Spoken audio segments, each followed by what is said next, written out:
వేసవిలో పుచ్చకాయలను చూస్తే అందరికీ కూడా నోరూరుతుంది. ఎరుపు రంగు గుజ్జును చూసి అందరూ దీనిని కొనాలి అని కోరుకుంటూ ఉంటారు. కానీ ఈ రంగు సహజమేనా లేదా కృత్రిమమా?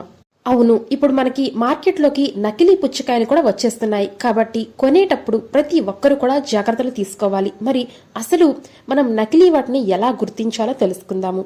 ఇతర హానికర రసాయనాల సహాయంతో పుచ్చకాయ రంగు పెరుగుతుందని చెప్పి పుచ్చకాయలోకి కొన్నిసార్లు కృత్రిమ రంగులను వేస్తున్నారు. అది ఆహారాన్ని విషం చేయడంతో పాటుగా జీర్ణ సమస్యలతో సహా తీవ్రమైనటువంటి ఆరోగ్య ప్రమాదాలను పెంచుతుంది. సహజంగా పండినటువంటి పండుని మనం ఎలా గుర్తించవచ్చు అంటే, పండు యొక్క అడుగు భాగాన్ని మనం పరిశీలించినట్లయితే నేల దగ్గర ఉండేటువంటి కింద అడుగు భాగం సహజమైన లేత పసుపు రంగులో ఉంటుంది. మొత్తం పుచ్చకాయ ఒకే రంగులో ఉంటే దానిని కృత్రిమమైన పండుగ మనం గుర్తించవచ్చు. అలాగే ఆ పుచ్చకాయలోని ఒక చిన్న పీస్ ని మనం నీళ్ళల్లో వేసినట్లయితే నీరు రంగు మారినట్లయితే అది కృత్రిమైనటువంటి పుచ్చకాయగా మనం పరిగణించవచ్చు.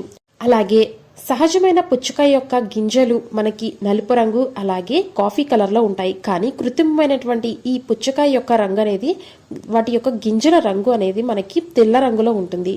అంతేకాదు దాని యొక్క రంగు అనేది కొన్నిసార్లు మన చేతికి కూడా అంటుకోవచ్చు.